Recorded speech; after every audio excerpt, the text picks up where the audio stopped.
तो दोस्तों, अपने सीरीज का पहला लेक्चर इस प्रकार हम लोग देखेंगे कि आज कुछ शब्दावली हम लोग पढ़ेंगे और जिसके बाद हम लोग अपने सिलेबस पे आ जाएंगे। तो शब्दावली में हम लोग क्या क्या पढ़ेंगे यहाँ पे आप देख सकते हैं। सबसे पहले हम लोग पढ़ेंगे समाजशास्त्र क्या होता है, फिर हम लोग पढ़ेंगे समाज क्या होता है, फिर हम लोग देखेंगे सामाजिक संस्था क्या होती है, उसके बाद हम लोग देखेंगे मूल्य क्या होते हैं, फिर हम लोग देखेंगे आदर्श क्या होते हैं, फिर हम लोग देखेंगे सामाजिक संरचना क्या होती है, फिर उसके प्रकार पढ़ेंगे हम लोग। जिसके बाद हम लोग आधुनिकता पे आ जाएंगे। आधुनिकता के बाद हम लोग देखते हैं कि परंपरा क्या होती है, फिर परंपरा के प्रकार पढ़ेंगे और उसके बाद यहीं पे आज का लेक्चर हम लोग ख़त्म करेंगे। फिर कल से हम लोग पुनर्जागरण पढ़ेंगे। पुनर्जागरण ने किस किस को प्रभावित किया ये पढ़ेंगे। जिसके बाद हम लोग फिर परसों देखेंगे समाजशास्त्र का आविर्भाव क्या हुआ, फिर समाजशास्त्री चिंतक से शुरू करेंगे।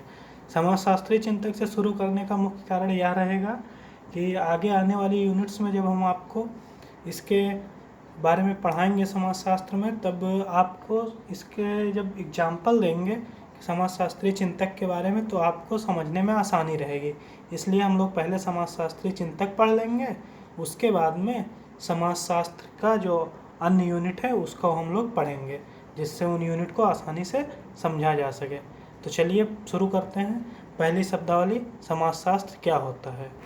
तो समाजशास्त्र को हम लोग इस तरह से समझते हैं कि समाजशास्त्र में दो चीज़ें होती हैं। पहली चीज़ होती है कि हम लोग समाज का व्यवस्थित,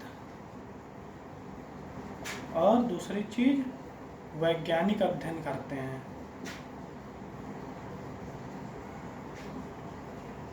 वैज्ञानिक तरीके से हम लोग समाजशास्त्र का व्यवस्थित और वैज्ञानिक तरीके से अध्ययन करते हैं।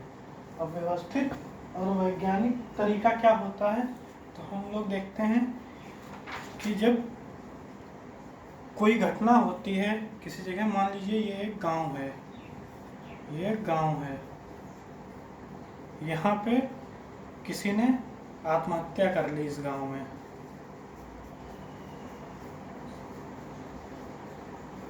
आत्महत्या कर ली यहाँ पे अगर किसी गांव में किसी ने, तो क्या होगा कि वहाँ पे खड़े होके बहुत से लोग बताएंगे किस कारण से आत्महत्या कर ली, क्या हो गया। ऐसे बहुत से लोग बताएंगे, अरे इसके घर में लड़ाई होती थी इसीलिए इसने आत्महत्या कर ली। कोई बताएगा अरे नहीं, पैसे की दिक्कत चल रही थी, पैसे की तंगी से इसने आत्महत्या कर ली। कोई बताएगा कि बिजनेस में बहुत ही नुकसान हो गया इसलिए आत्महत्या कर ली। लेकिन जब कोई समाजशास्त्री यहाँ पर जाएगा, तब समाजशास्त्री जब पूछेगा तो वह किस प्रकार अध्ययन करे इसका, वह कहेगा कि ये कुछ नहीं चलेगा। वो कहेगा इस गांव में जितने घर हैं, मान लो ये सब घर हैं गांव में, तो वो क्या करेगा, यहाँ पे सबसे पूछेगा जाके कि आत्महत्या का कारण क्या था। मान लो ये समाजशास्त्री आया, समाजशास्त्री, तो वो सबसे पूछेगा जा कर के कि भाई क्या दिक्कत चल रही थी पिछले दिनों में, ऐसा कुछ लगा नहीं लगा। सब घर में जा के वो ऐसे नहीं, सब घर में तो इसमें कम से कम 70% घर में वो पता करेगा लोगों से कि इसके साथ दिक्कतें क्या चल रही थी। ऐसे वो जाके सबसे पूछेगा कि क्या दिक्कतें चल रही थी और उसने क्यों आत्महत्या की। सारी चीज़ों को ऑब्जर्व करने के बाद जब यह इसका निष्कर्ष निकालेगा कि अच्छा ये कारण रहे इसलिए आत्महत्या कर ली। मान लो उसके साथ इसमें व्यवस्थित और वैज्ञानिक तरीके में क्या होता है, सबसे पहले ऑब्जर्वेशन, उसके बाद आता है इसमें ऑब्जर्वेशन, फिर आता है परीक्षण करता है, एक्सपेरिमेंट, ठीक है। उसके बाद आता है इसमें कि किस तरीके से, मतलब क्या है, किस तरीके से उसने सुसाइड की, तो इसका रीजन क्या होगा, ठीक है, कारण। तीन चीज़ों के आधार पे वो पता करेगा और उसके बाद वो निष्कर्ष देगा। तब अल्टीमेट यहाँ निष्कर्ष निकल के आएगा कि क्यों आत्महत्या की। तो समाजशास्त्री इन तीन चीज़ों पे फोकस करेगा इन 3 चीज़ों के माध्यम से। वह यह बताएगा कि आत्महत्या क्यों की गई। इसी को हम लोग कहते हैं कि समाजशास्त्री विचार क्या थे। तो जब किसी समाज का व्यवस्थित और वैज्ञानिक तरीके से अध्ययन करेंगे तो उसे हम लोग समाजशास्त्र कहेंगे। फिर दूसरे नंबर पे हम लोग अब देखते हैं कि दूसरी हम लोग की शब्दावली कौन सी है। दूसरी शब्दावली हम लोग आएंगे तो उसमें देखेंगे कि समाज क्या है। समाज क्या है, समाज के बारे में हम लोग देखते हैं। तो समाज होता है कि किसी भी एक समूह जो होता है, किसी भी समूह में जब हम लोग आपसी संबंध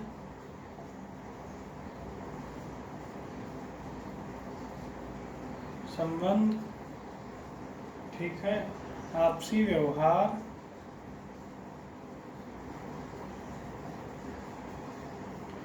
और आपसी क्रियाएं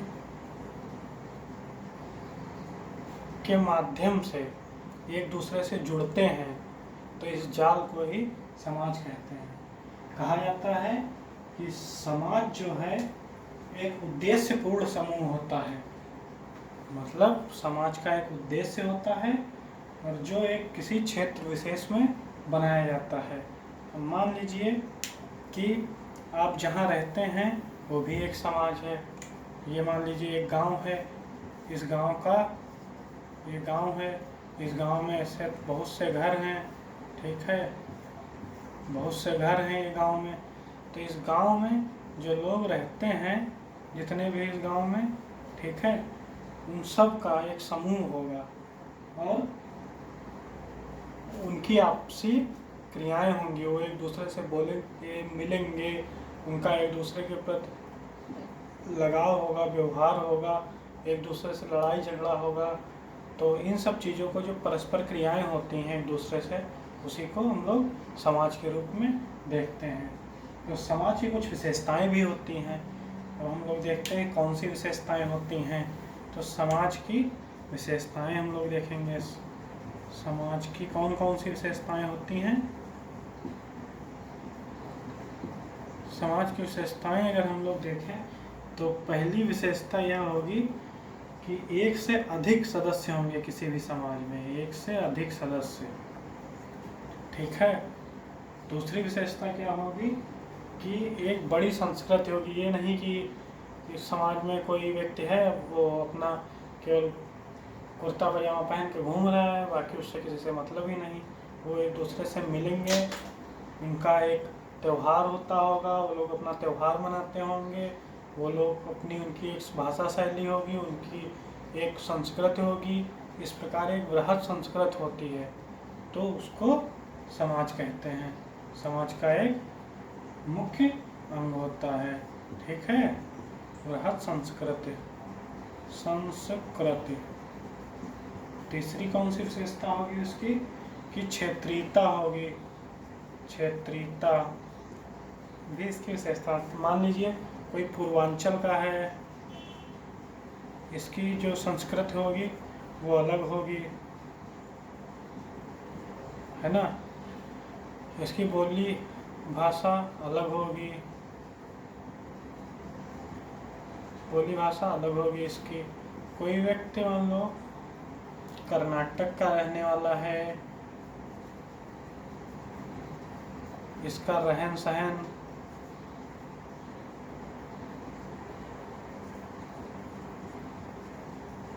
बोली भाषा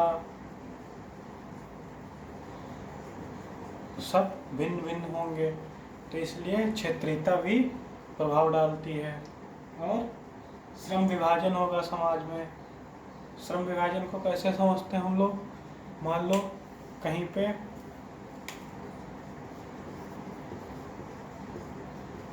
श्रम विभाजन, मान लो कहीं पे एक समूह रहता है, तो जैसे आदिम समाज था हमारा, आदिम समाज,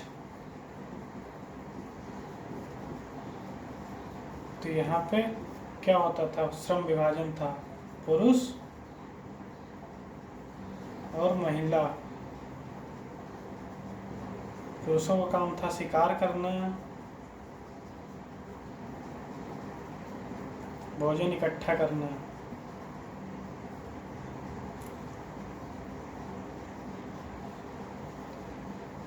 महिलाओं का क्या काम था? महिलाओं का काम था भोजन बनाना और घर का काम, जो भी होता है सारा महिलाओं का काम था। इस तरह श्रम विभाजन भी समाज का एक अंग होता है। ठीक है, अब हम लोग कहते हैं कि समाज के कुछ रूप भी होते हैं, उसको भी हम लोग पढ़ लेते हैं। जैसे क्या होता है कि समाज के कुछ रूप होते हैं, तो समाज विभिन्न प्रकार के क्षेत्रीयता के आधार पे होते हैं और प्रोफेशन यानी कि प्रोफेशन के आधार पे भी समाज होते हैं। जैसे कोई वकील है तो उसका एक समाज होगा, कोई डॉक्टर है उसका एक समाज होगा, कोई इंजीनियर है उसका एक समाज होगा, कोई व्यापारी है उसका एक समाज होगा। तो ऐसे जैसे देखते हैं पूर्वी समाज क्षेत्रीयता के आधार पे, पूर्वी समाज, पश्चिमी समाज,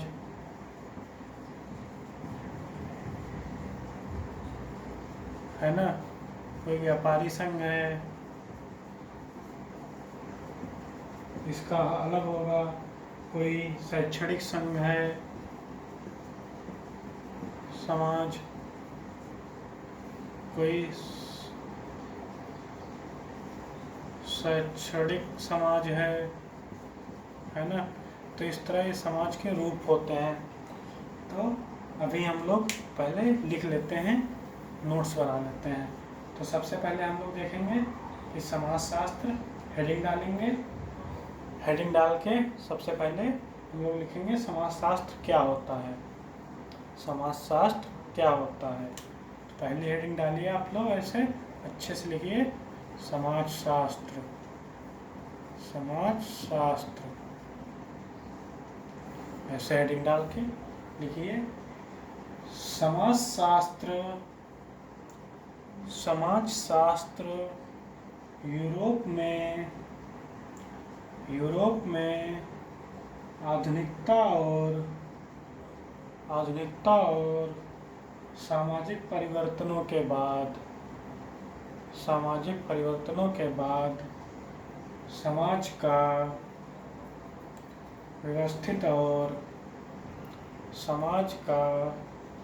व्यवस्थित और वैज्ञानिक अध्ययन है। ठीक है, तो हम लोग दूसरी हेडिंग डालते हैं समाज।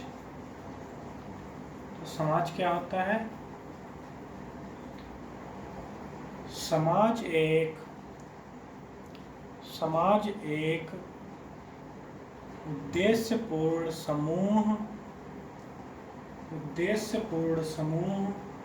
होता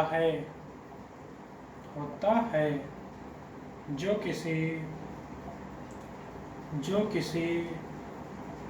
एक क्षेत्र में बनता है। उसके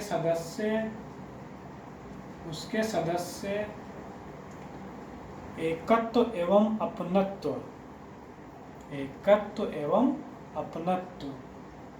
में बंधे होते हैं। अब हम लोग देखेंगे कि समाजशास्त्र की विशेषताएं।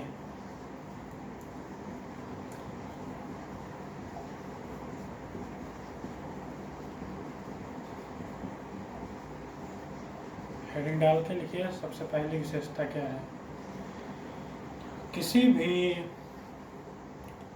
भी समाज में एक से अधिक सदस्य होते हैं।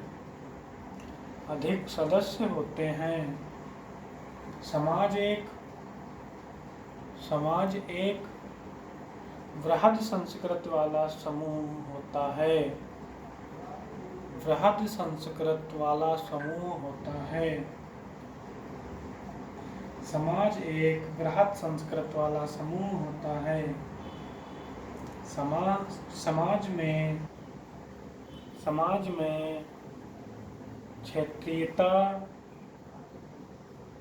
सामाजिक संबंधों का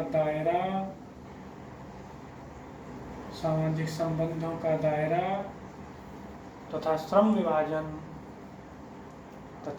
विभाजन आदि विशेषताएं पाई जाती हैं। अब हम लोग पढ़ेंगे समाज के विभिन्न रूप।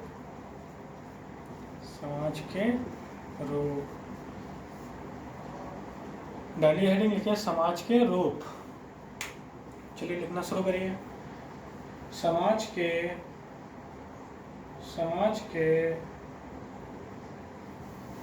कुछ निम्नलिखित रूप हैं। पहला पूर्वी समाज तथा पश्चिमी समाज। पहला लिखिए पूर्वी समाज तथा पश्चिमी समाज। दूसरा लिखिए सूचना समाज तथा ज्ञान समाज।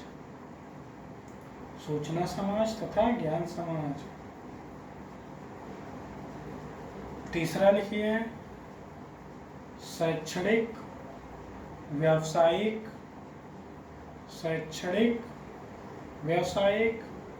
और वैज्ञानिक संघ अपने आप को समाज कहते हैं। जैसे अमेरिकी गणितीय समाज। इंग्लिश में लिखिए उसके आगे इंग्लिश में अमेरिकन मैथमेटिकल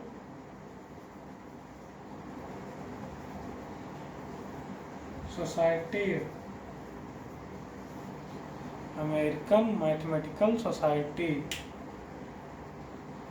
पहला चेंज करिए जरा, फिर लिखिए कि कुछ देशों में कभी कभी व्यापारिक इकाइयां भी अपने आप को समाज का दर्जा देती हैं।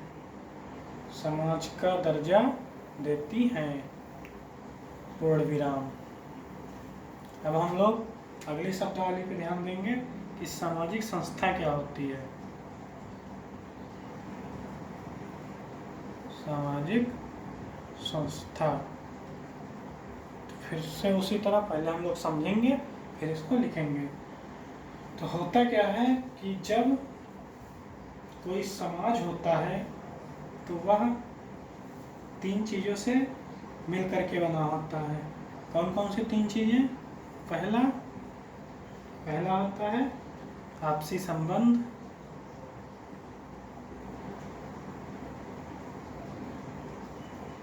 दूसरा होता है आपसी व्यवहार,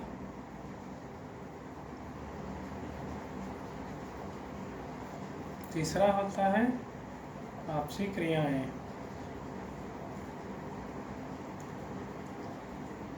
इससे मिलके बनता है समाज।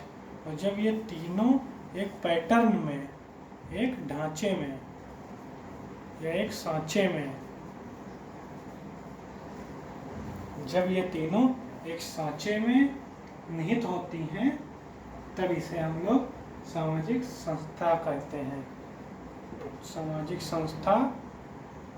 कहते हैं।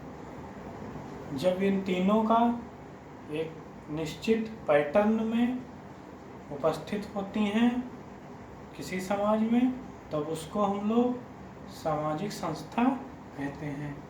तो हम लोग हेडिंग डालेंगे सामाजिक संस्था और लिखेंगे इसके बारे में। जैसे शादी भी एक सामाजिक संस्था है। शादी में क्या होता है, एक ये मान लो पुरुष है यहाँ पे, ठीक है, एक ये महिला है, ठीक है, ये महिला, इसके बड़े बड़े बाल हैं, ठीक है, ये पुरुष है गंजा। तो इन दोनों का आपसी संबंध होता है, इन दोनों में आपसी व्यवहार होता है।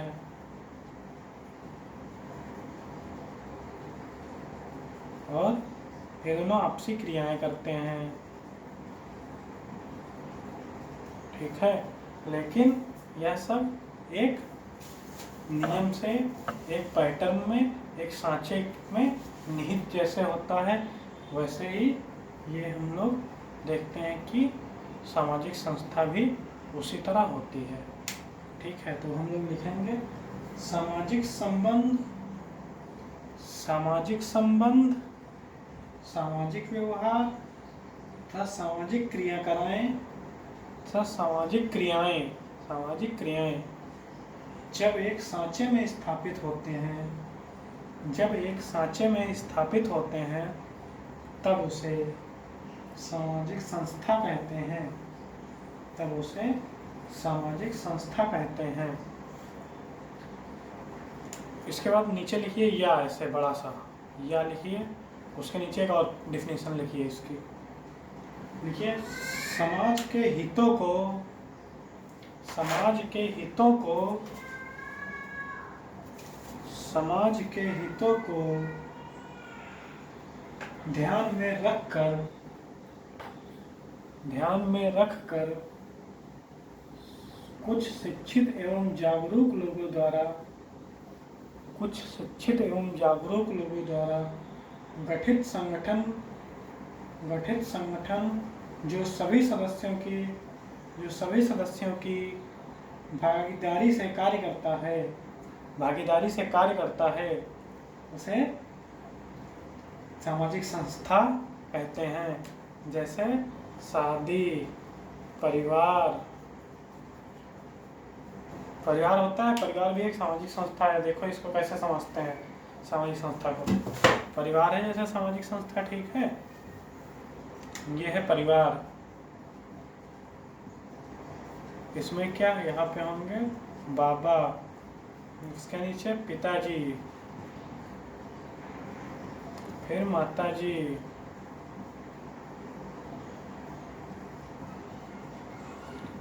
फिर यहाँ आएंगे पुत्र, ठीक है।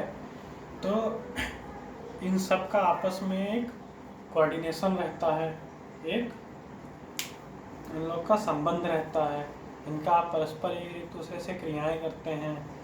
जैसे पिताजी बाबा जी से आदर करेंगे, बाबा जी का सम्मान करेंगे, बाबा जी आदेश दे सकते हैं यहाँ पे पिताजी को, पिताजी यहाँ अपने पुत्र को आदेश दे सकते हैं, है ना।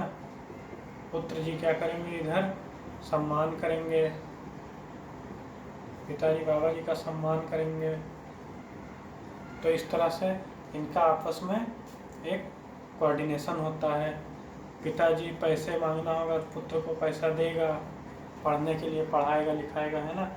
तो इनकी आपसी क्रियाएं भी होती हैं। कभी ज़रूरत पड़ी तो ऊँट भी देते हैं, ऊँट देते हैं धर के पिताजी पुत्र को, है ना। तो आपसी क्रियाएं इस तरह चलती रहती हैं। इसी से हम लोग समझ सकते हैं कि परिवार भी एक सामाजिक संस्था है, ठीक। अब इसके बाद हम लोग देखते हैं, परिवार के बाद अगली शब्दावली हम लोग देखेंगे कि मूल्य क्या होते हैं। कहते हैं ना, हमारे अपने भी कुछ वैल्यूज़ हैं, हमारे अपने भी कुछ नॉर्म होते हैं, हमारी अपनी कुछ वैल्यूज़ होती हैं। तो सामाजिक संस्था, सामाजिक संस्था दिए हुए कुछ नियमों पर, मूल्य क्या होते हैं, नियम। सामाजिक संस्था जो नियमों पर आधारित होती है उसी को हम लोग मूल्य कहते हैं। ये नियम कौन बनाता है, ये नियम समाज के सदस्यों द्वारा बनाए जाते हैं, इसी को हम लोग मूल्य कहते हैं। अब इन नियम से, ये तो लिखे नियम होते हैं, गाइडलाइंस जो जरूरी होती है। अब इसका जो व्यवहारिक रूप होता है, इसका जो व्यवहारिक रूप होता है तो उसी को हम लोग कहते हैं आदर्श। यहाँ पे जैसे एग्जाम्पल में नमस्ते करते हैं हम लोग, पैर छूते हैं, सलाम करते हैं, ये सब आदर्श होते हैं, ठीक है, ये अपने आदर्श होते हैं। यहाँ पे नियम होते हैं, जैसे ऊपर पिताजी, नीचे पुत्र, है ना, इस तरह से होता है।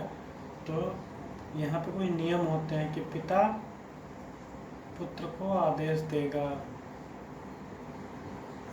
है ना, इसको हम लोग आदर्श कहते हैं। तो हम लोग नियम और आदर्श की परिभाषा लिखेंगे।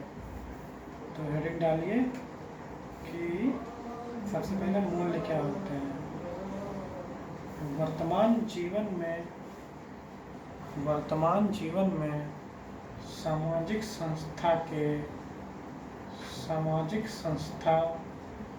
समाज के सदस्यों द्वारा बनाए गए कुछ अमूर्त और लिखित दिशा निर्देशों पर आधारित है। इन दिशा निर्देशों को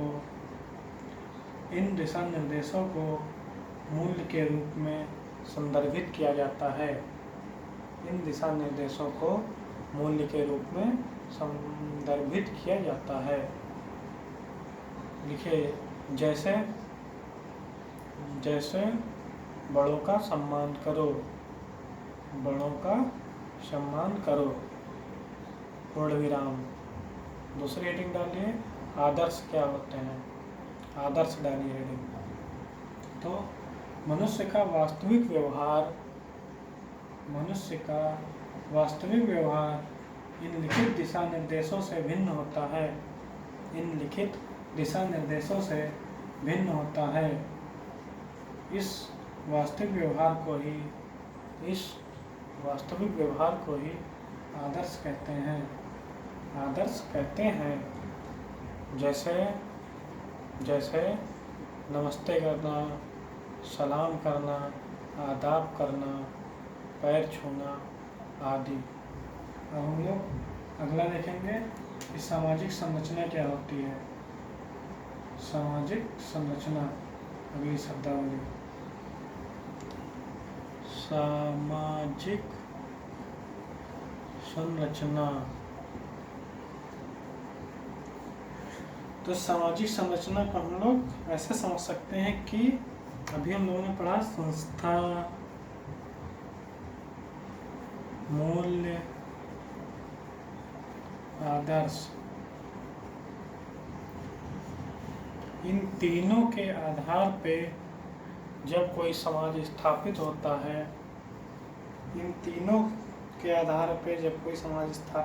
है, या कहें कि जब किसी समाज में इन तीनों की उपस्थित होती है, तो इसे सामाजिक संरचना कहते हैं। इनके खिलाफ में जाने पर समाज का विरोध देखना पड़ता है।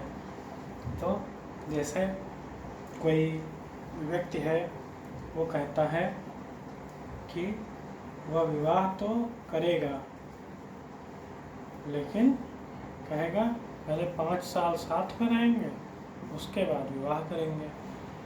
जब ये कहेगा तो ये कहेंगे, अरे समाज कहेगा, अरे ये तो मूल्यों के अपोजिट है, मूल्यों के विरोध में है। इधर समाज कहेगा ये तो आदर्श है ही नहीं, ये तो बिल्कुल आदर्श के खिलाफ है। यहाँ संस्था जो विवाह शादी खुद ही एक संस्था है, वो कहेगी ये तो नियम है ही नहीं, है ना। तो इस तरह समाज इसका विरोध करेगा। जैसे मान लो कोई लड़का है, ठीक है, किसी लड़की को भगा ले जाता है, भगा कर शादी करता है, तो क्या आता है, समाज जो है इसका विरोध करता है। क्यों? क्योंकि ये मूल्यों के खिलाफ है, आदर्शों के खिलाफ है ना। सामाजिक संस्था इसकी इजाज़त नहीं देती है, सामाजिक संस्था इसका परमिशन नहीं देती है इसकी, ठीक है। इसलिए यह समाज इसका विरोध करेगा। और हम लोग देखते हैं सामाजिक संरचना कितने प्रकार की होती है। अगर हम लोग कहें प्राथमिक सामाजिक संरचना,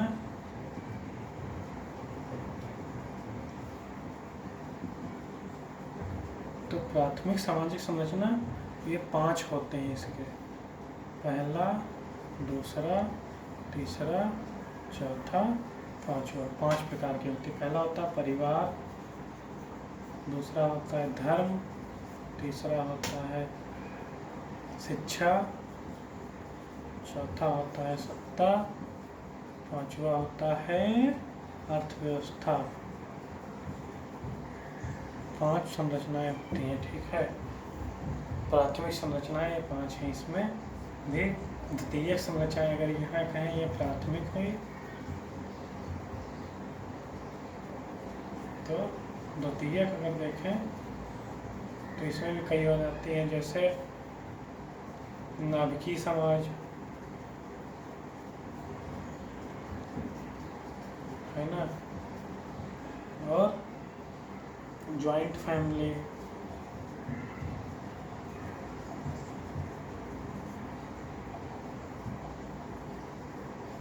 तलाकशुदा परिवार, नाभिकीय परिवार, तलाकशुदा परिवार। इसी तरह धर्म में होता है, क्या होता है, मंदिर होता है, मस्जिद होता है, गिरजाघर होता है, चर्च होता है ना। ये समाज धर्म की द्वितीयक संस्थाएं या संरचनाएं हैं। इस तरह शिक्षा में माध्यमिक स्कूल, कॉलेज, विश्वविद्यालय, यूनिवर्सिटी, ठीक है। सत्ता में सरकार होती है, सत्ता है सरकार, इसमें क्या होता है, लोकतंत्र होता है। दूसरा राजनीतिक पार्टियां होती हैं, राजनीतिक पार्टी, ठीक है। इसी तरह ब्यूरोक्रेसी यानी नौकरशाही होती है। इसी तरह अर्थव्यवस्था में अगर हम देखेंगे तो इसमें बैंकिंग सिस्टम होता है, बैंकिंग सिस्टम व्यवस्था, ठीक है। जैसे कुछ आजकल जैसे चल रहे हैं फाइनेंस कंपनी होती हैं, वो भी इसी का एक रूप है, ठीक है। इस तरह से द्वितीयक संरचनाएं होती है परिवार की। बड़ी बात यह है कि प्राथमिक संरचनाएं जितनी हैं ये सब एक दूसरे से परस्पर संबंधित होती हैं, ये नहीं कि ये सब अलग अलग हों, सारी एक दूसरे से मिली हुई होती हैं, ठीक है। जैसे कोई एक अगर डिस्टर्ब होगा तो वो दूसरे को भी प्रभावित करेगा। ऐसा नहीं है कि अगर एक प्रभावित हुआ तो दूसरे उससे अछूते रह जाएंगे। एक अगर डिस्टर्ब हुआ तो उस सबको डिस्टर्ब करता है। जैसे हम लोग देखेंगे परिवार है, वह कैसे दूसरे को डिस्टर्ब करेगा। अगर कोई परिवार है मान लो, ठीक है, परिवार है, परिवार में लोग पढ़े लिखे हैं, तो इससे क्या होगा, सबसे पहले तो साक्षरता दर बढ़ जाएगी,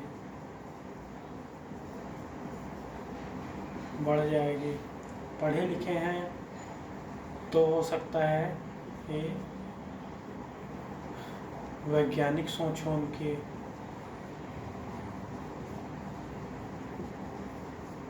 जिससे हो सकता है धर्म के प्रति विश्वास कम हो उनका, तो इसने धर्म को प्रभावित किया। तीसरा है, हो सकता है जब तार्किक होंगे ये लोग, तो ये लोग क्या करेंगे कि अपने भविष्य के बारे में सोचेंगे और कोई पेशा करेंगे, नौकरी करेंगे, तो इससे अर्थव्यवस्था प्रभावित होगी। हो सकता है कोई नया ये लोग इन्वेंशन करें, यहाँ पे कोई नई खोज करें, आविष्कार करें, तो इससे अर्थव्यवस्था बढ़ेगी, है ना। ये लोग IAS आपकी तरह क्वालिफाई करें तो ये लोग सत्ता यानी सरकार में भी जाएंगे। इस तरह देखो समाज सबको प्रभावित कर रहा है, इसी तरह सब एक दूसरे को प्रभावित करते हैं इसमें। तो हम लोग लिखेंगे सामाजिक संरचना, उसके प्रकार और उसकी परिभाषा। तो सबसे पहले हेडिंग डालते हैं कि सामाजिक संरचना क्या होती है। तो हेडिंग डालें सामाजिक संरचना और लिखें संस्थागत मूल्यों और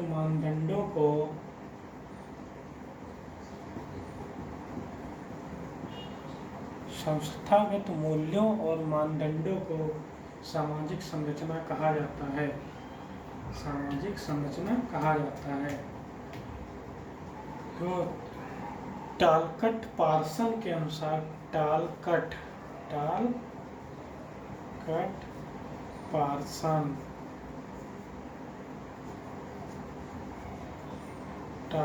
पार्सन के अनुसार सामाजिक संरचना परस्पर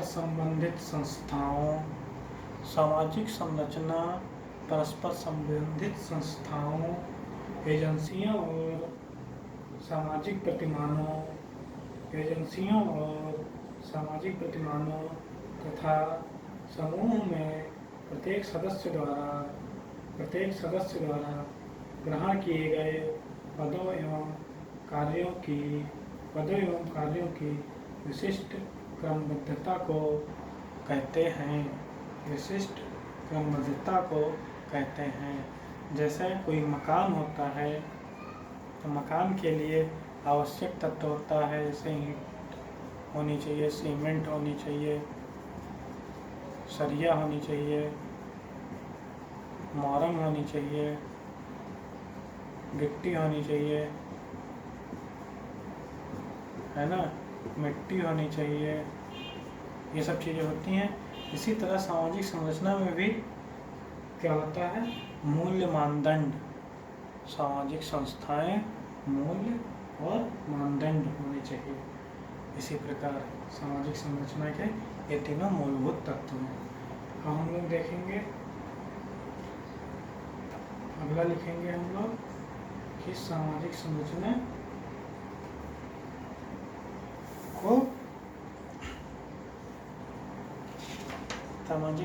के प्रकार। तो पहला हम लोग लिखेंगे प्राथमिक सामाजिक संरचनाएं 5 प्रकार की होती हैं। प्राथमिक सामाजिक संरचनाएं 5 प्रकार की होती हैं। पहला परिवार, दूसरा अर्थव्यवस्था, तीसरा धर्म, चौथा शिक्षा, पांचवा सरकार। नीचे लिखो एक लाइन, यह संस्थाएं एक दूसरे से परस्पर क्रिया करती हैं तथा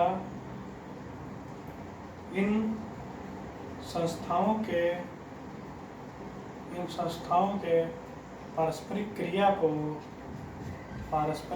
को सामाजिक व्यवस्था कहते हैं। जिसका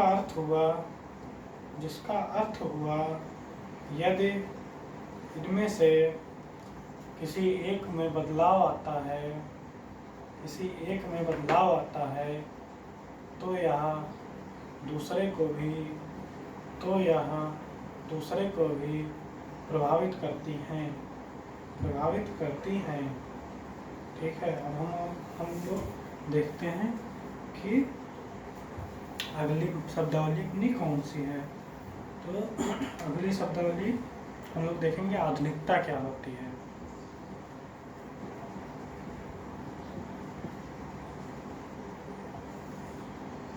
आधुनिकता को अगर हम लोग देखें तो कहेंगे जब किसी समाज में प्रत्यक्ष, वास्तविक,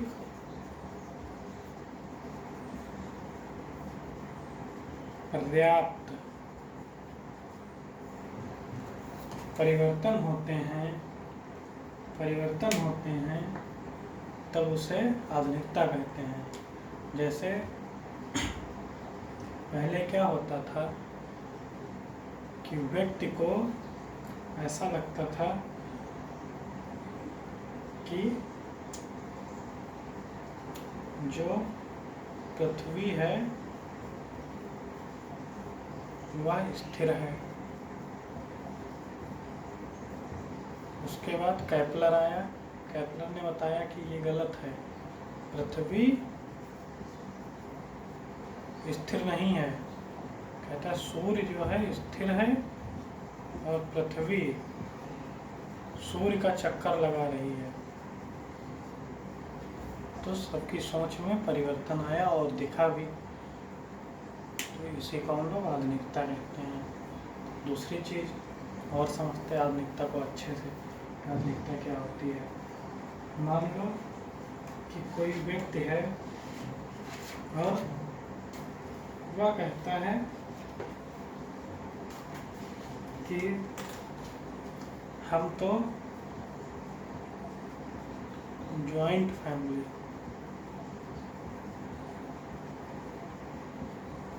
में रहते थे, हम तो जॉइंट फैमिली में रहते थे, लेकिन अब आ गया युग औद्योगिक युग।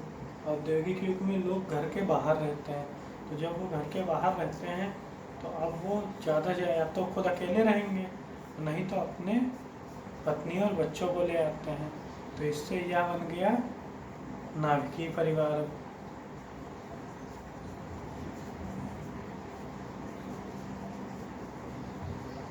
ठीक।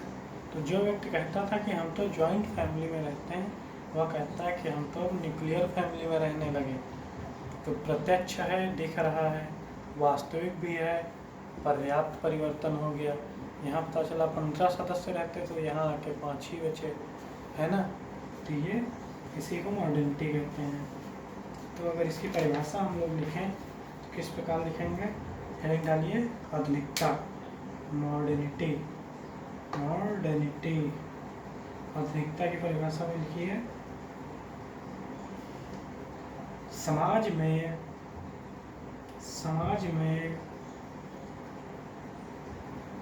अतीत और पारंपरिक क्रियाकलापों में प्रत्यक्ष वास्तविक और पर्याप्त बदलाव को ही आधुनिकता कहते हैं। एग्जाम्पल में लिखिए जैसे जॉइंट फैमिली का नाभिकीय परिवार के रूप में परिवर्तन। ठीक है। अब हम लोग देखेंगे इसके बाद परंपरा क्या होता है।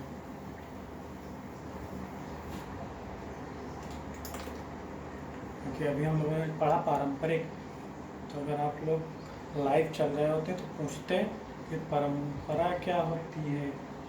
परंपरा आज का लास्ट शब्दावली, कल से हम लोग पुनर्जागरण से फिर से शुरू करेंगे। परंपरा में 3 चीज़ें। पहली चीज़ सामाजिक संस्था, दूसरी चीज़ सामाजिक संरचना,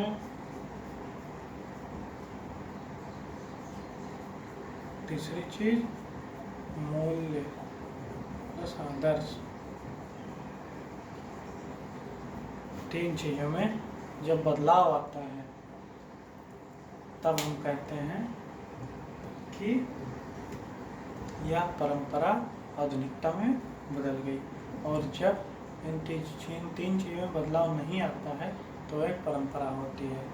तो हम लोग इसकी परिभाषा लिखते हैं आधुनिकता से पूर्व, आधुनिकता से पूर्व, आधुनिकता से पूर्व समाज में स्थापित सामाजिक संरचना, सामाजिक संस्था तथा सामाजिक मूल्य को ही परंपरा कहते हैं,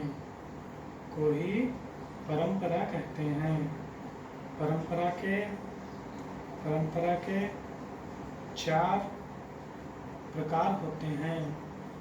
परंपरा के 4 प्रकार होते हैं। पहला होता है अनुक्रम। दूसरा होता है कौन सा? दूसरा आ जाएगा सामूहिक रूढ़िवादिता।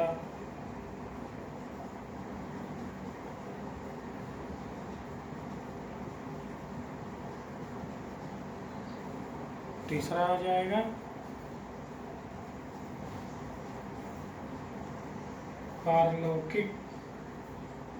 पारलौकिकता में विश्वास।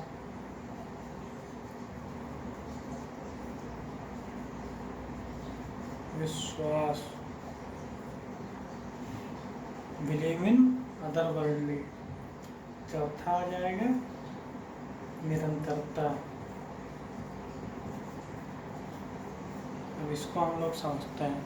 सबसे पहले हम लोग देखते हैं अनुक्रम क्या होता है। इसको इंग्लिश में कहते हैं हायरार्की।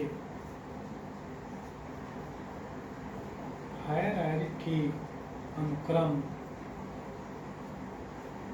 HIER, ठीक है, ARCHY, हायरार्की।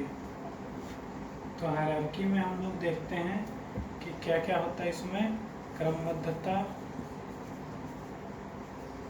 किस लिए? स्टेटस के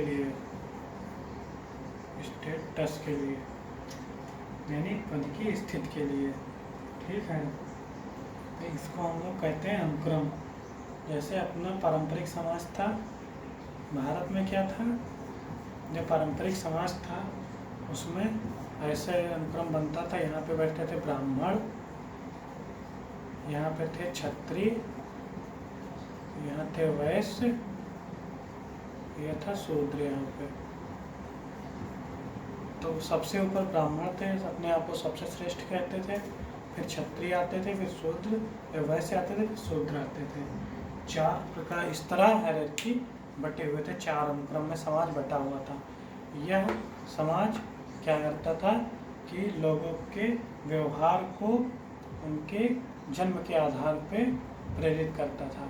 कि आपने अगर ब्राह्मण कुल में जन्म लिया है तो आपका कार्य होगा कि आप यज्ञ अनुष्ठान करवाइए, पूजा करवाइए, ब्राह्मण तभी आप रहेंगे। और क्षत्रिय कुल में आपने जन्म लिया तो आपका काम है युद्ध लड़ना आदि। इस तरह वैश्य में आपको बिजनेस करने के लिए कहा जाता था, कमाने के लिए। और शूद्र को कहा जाता था कि आप लोग केवल सेवा करने के लिए बने हुए हैं। इस तरह ये 4 समाज में बटा हुआ था। इसको ऐसे समझा जा सकता है। दूसरा हम लोग देखेंगे कि रूढ़वादिता क्या थी। रूढ़वादिता ये था कि जो पारंपरिक समाज था हमारा, उसमें पितृसत्ता का बोलबाला था। घर से महिलाओं को बाहर निकलने की अनुमति नहीं थी। आप याद करिए, हम लोग की दादी नानी वगैरह बहुत कम ही घर से निकलती थी। तभी निकलती जब किसी की परिवार समाज में मृत्यु हो जाती तो उसको देखने के लिए, या किसी के यहाँ समारोह होता था, शादी वगैरह, तब उसके यहाँ जाती थी, वरना घर से नहीं निकलती थी। तीसरा हम लोग देखते हैं कि पारलौकिकता में विश्वास। ये आज भी चल रहा है। जैसे करवा चौथ का व्रत, करवा चौथ के व्रत में क्या होता है कि महिलाएं व्रत रखती हैं। कहते हैं पति की लंबी उम्र के लिए रखा जाता है। तो पता नहीं पति की उम्र तो लंबी होती है कि नहीं, लेकिन महिलाओं की उम्र जरूर बढ़ जाती है, क्योंकि इनका डाइजेशन सिस्टम अच्छा हो जाता है व्रत रह के। इतने व्रत रह लेती हैं लोग। चौथा है निरंतरता। निरंतरता में क्या होता है कि सामाजिक संस्था मूल्य और आदर्श में निरंतरता बनी रहती है। पारंपरिक समाज से आज तक वो निरंतर वो चलते रहते हैं। जैसे पहले भी नवरात्रि का व्रत होता था, आज भी होता है ना। पहले भी शादियाँ होती थी, आज भी होती हैं।